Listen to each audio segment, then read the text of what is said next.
Hello everyone, welcome to my channel Puja's ফ্যামিলিতে তোমাদের সবাইকে প্রীতি শুভেচ্ছা আর অনেকটা ভালোবাসা জানিয়ে আজকে আমি আমার একটা লং ভিডিও তোমাদের সাথে শেয়ার করছি।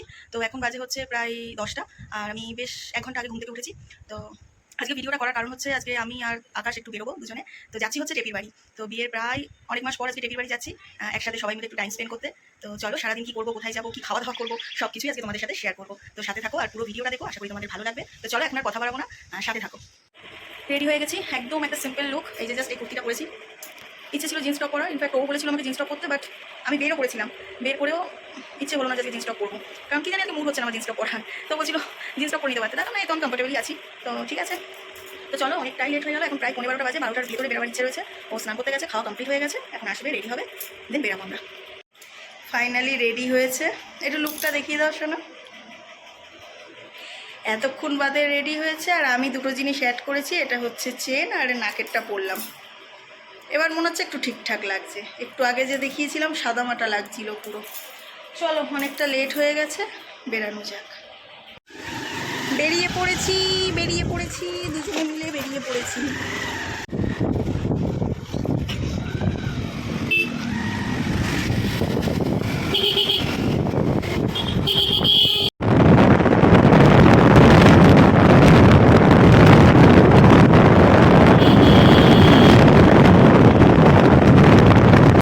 এসে গেছি, সবে মাত্র মানে ঢুকে পারিনি।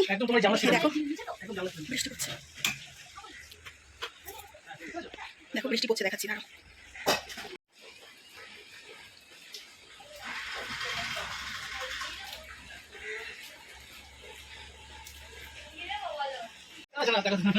এই যে এসে গেছি, আর এই যে ভাই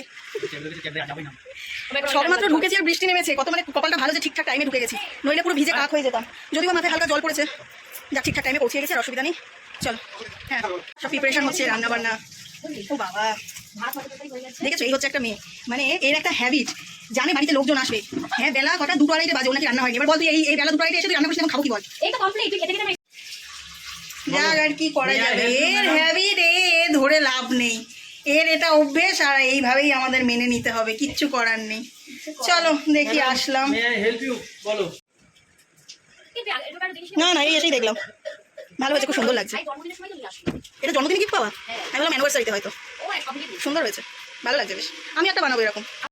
এদিকে টেপির বাড়ি এসে চিকেন কষার দায়িত্ব নিয়ে নিয়েছে তোমাদের আকাশদা, কারণ এখানেও চিকেন কষাটা ওই বানাচ্ছিল আর চিকেন কষাটা বেশ ভালো হয়েছিল খেতে। প্রচন্ড পরিমাণে খিদে পেয়ে গেছে, যে এতক্ষণ ধরে ওয়েট করিয়েছে, কারণ রান্না বান্না হচ্ছিল এখানে। কি আর করবে, শালি জামাইবাবু যেটা হয় আর কি ব্যাপার, মানে কি। তো চলো আজকে কি মেনুও পড়েছে আমাদের জন্য, ওরাও খাবে, শুধু আমাদের জন্য করি, নিজেদের জন্য। চলো আজকে মেনুগুলো একটু তোমার সাথে শেয়ার করি। ভাত, আচ্ছা ভাত করেছে, সাদা সাদা ধোয়া ওঠা ভাত, যেরকম বলে না ব্লগার, এখন এটা ট্রেন্ডিং এ চলছে, ধোয়া ওঠা ভাত। ধোয়া ওঠা ভাত রয়েছে এখানে এখানে। আচ্ছা, আর এখানে আছে দই কাতলা, যেটা আমি বানিয়েছি।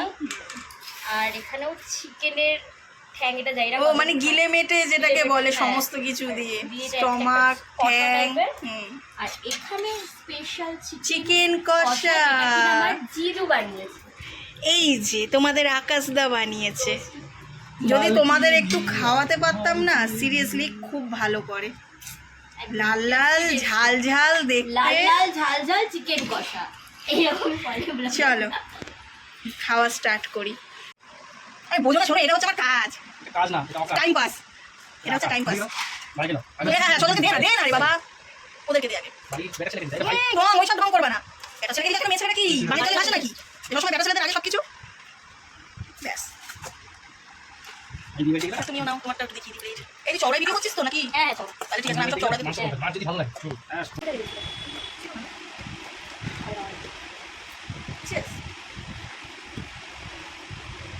আরে আমার বন্ধুরা জানে এটা কোল্ড ড্রিঙ্ক, এই যে ঢেলে খাচ্ছি, ওরা টাকা পয়সা কিছু হয়নি।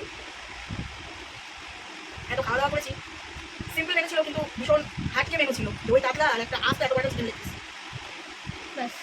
এটা ফ্রিজে গরম হয়ে যাচ্ছে। চলো আবার রেডি হয়ে গেছি।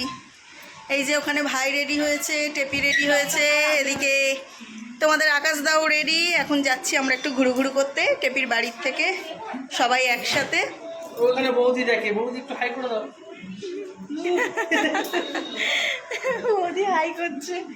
চলো, আসলে এখানে পরেশনাথের মন্দির আছে, মানে এটা অ্যাকচুয়ালি বিধাননগরের মধ্যে পড়ছে, তাই তো? তো এখানে নিচে নামে নিচে আসো, হ্যাঁ দুটোই নিচে, না এখন পড়ে যেতে পারবো, এখন তো শুকনো ভিজে নেই। তাও থাকবে আসো নিচে। তো এখানে পরেশনাথের মন্দির আছে, তারপরে কি লাল মন্দির আছে। তো আমার খুব ইচ্ছে ছিল যখন এদের এখানে আসবো যাব, তো সেই মতে আমরা এখন রেডি হয়ে গেছি। জানি না কতক্ষণ থাকতে পারবো, নাকি এখানে 7টায় বন্ধ হয়ে যায় মন্দির। তো রেডি হয়েছি, এখন বেরোচ্ছি, দেখা যাক কি করি, বাইরে গিয়ে কোথায় যাই কি করি কিচ্ছু জানি না। 4 জনে মিলে তো এখন বেরোচ্ছি, চলো সাথে থাকো।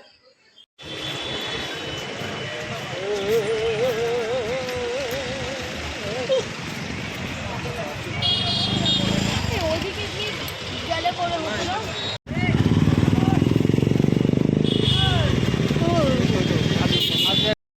ফাইনালি আমরা মন্দিরের কাছে পৌঁছিয়েই গেছি। তো অনেক দিনের ইচ্ছে ছিল যে টেপির বাড়ি আসবো, যখন এই মন্দিরে আসবো, তো আজকে সেই ইচ্ছেটা পূরণ হয়েছে। আর আমরা যখন টেপির বাড়ি আসছিলাম, রাস্তা থেকে শুরু করে ঘরে ঢোকা অবধি প্রচণ্ড পরিমাণে বৃষ্টি নেমেছিল। তো আমরা সবাই ডাউটে ছিলাম যে আদৌ আমরা মন্দিরে আসতে পারবো তো। তো যাই হোক চলে এসেছি। আর এখানে আসার পর না রীতিমতন আমি শকড, কারণ প্রচণ্ড পরিমাণে ভিড় ছিল, মানে এতটা ভিড় আমরা আশা করিনি। তো ওই দিন ভালো ভিড় ছিল। তো যাই হোক আমরা বেশ ভালো ঘুরেছিলাম। আর এই দেখো এই ঝিলটা বেশ ভালো লাগছিলো, আর এখানে অনেক বড় বড় মাছ ছিল। তো আমরা এখানে ঘোরাফেরা করছিলাম। তো এখান থেকে চলে গেছিলাম লাল মন্দির। তো যদিও বা আমি একটা কনফিউজে ছিলাম, কারণ মন্দিরের A to Z না সাদা রঙের, তবুও জানি না কেন এই মন্দিরের নামটা লাল মন্দির। তো আমি এটা টেপিকে জিজ্ঞেস করেছিলাম, বাট ও না বলতে পারেনি কারণটা কি। তো ভেতরটা বেশ সুন্দর, কিন্তু এখন তো সব জায়গায় একটা নিয়ম হয়ে গেছে না, যে মন্দিরের ভেতরে কোনো ফটো বা ভিডিও কিছু করা যাবে না। তো আমরা ভেতরের কিছু তোমাদের সাথে শেয়ার করতে পারিনি, বাট বাইরেটা শেয়ার করেছি। আর বাইরেটা যথেষ্ট সুন্দর। আর এদিকে দেখতে দেখতে সন্ধেও হয়ে গেছিলো। রীতিমতন ওখানে সব তাড়া দিচ্ছিল, কারণ মন্দির বন্ধ হওয়ার সময় হয়ে গেছিলো। তো আমরা তখনও মন্দির থেকে বেরোইনি। তো যাই হোক আমরা বেরিয়ে আমরা ডিসাইড করলাম যে এখান থেকে আমরা ভূতনাথের দিকে যাব, কারণ ওখানে একটু গঙ্গার পাড়ে গিয়ে আমরা বসবো। তো আমরা চলে এসেছিলাম, এটা হচ্ছে ফেরিঘাট। তো আমরা ভাবলাম যে একটু যাই সামনেটায় গিয়ে একটু বসি। তো কিছু ফটো নেওয়ার ছিল, রিলস করার ছিল, বাট সেরকম খুব একটা কিছু করে উঠতে পারিনি, কারণ ওখানে না অ্যালাউ ছিল না। তো আমরা তবুও গেছিলাম, আমরা 5 মিনিট মতন ওখানে দাঁড়িয়েছিলাম। দেন ওখান থেকে ব্যাক করে গঙ্গার পাড়ে গিয়ে বসেছিলাম। একটু আয় আয়। তো আমরা এখন কোথায় এসেছি? এটা জেটি ঘাট নাকি জিটি ঘাট, কি বলে এটাকে? জেটি ঘাট, জেটি ঘাট, জেটি জেটি জেটি মানে ও, এখান বলে থেকে বলে জাহাজ যায়। আর বলিস না, লঞ্চ যায়। ওইখান থেকে লঞ্চ যায়। আরে যাই হোক, আসলে ওইখানে যে একটা কাকু আছে না, ওই যে দেখা যাচ্ছে, ওই যে আমার পেছনে বসে খুব বকা দিয়েছে, বলছে এখানে নাকি দাঁড়ানো যায় না। তাও এসে আমরা একটু ঘুরতে এসেছি। আমরা বললাম আমরা ঘুরে চলে যাবো। ভিডিও করতে হ্যাঁ করে চলে যাবো। পারমিশন নেই। বললো পারমিশন নেই। আমি পারমিশন লাগবে না, আমরা একটু ফটো তুলেই চলে যাচ্ছি। তাই হয়ে গেছে সব কিছু, এখন যাচ্ছি। Tata tata. ওরা নিরুপতি। আমরা ফাঁকা ভেবে গেছিলাম, কিন্তু এখানেও না কপালটা খারাপ, কারণ ওখানেও এত পরিমাণে ভিড় ছিল যে আমরা বসার কোনো স্কোপ পাইনি। তো ওখানেও ওরকম 5 মিনিট মতন থেকে আমরা ওখান থেকে বেরিয়ে এসেছিলাম। তো ওখানে টেপি বসে খাচ্ছিল ঘুগনি, আর আমার ঘুগনি খাওয়ার ইচ্ছে হচ্ছিল না, যে কারণে আমি একটা লম্বু কিনে নিয়েছিলাম। কিনে আমরা খাওয়া দাওয়া করে বাড়ির দিকে রওনা দিচ্ছি। আর দেখতেই পাচ্ছ আমরা রীতিমতন সবাই ক্লান্ত হয়ে গেছি, কারণ এতটা জার্নি করেছি। মন্দির থেকে আমরা সোজা চলে গেছিলাম ভূতনাথের দিকে, তো একটু জার্নি হয়ে গেছে। আর প্রচণ্ড গরম ছিল সেই দিন। গঙ্গার পাড়েও না কোনো রকম কোনো হাওয়া দিচ্ছিল না। তাই আমরা ঠিক করলাম যে এবার বাড়ি ফেরা যাক। তো যাই হোক ভিডিওটা এখানে স্টপ করে দিচ্ছি, কারণ বাড়ি গিয়ে কথা বলার মতন আর পরিস্থিতি নেই। তো দেখা হচ্ছে নেক্সট একটা ভিডিওতে।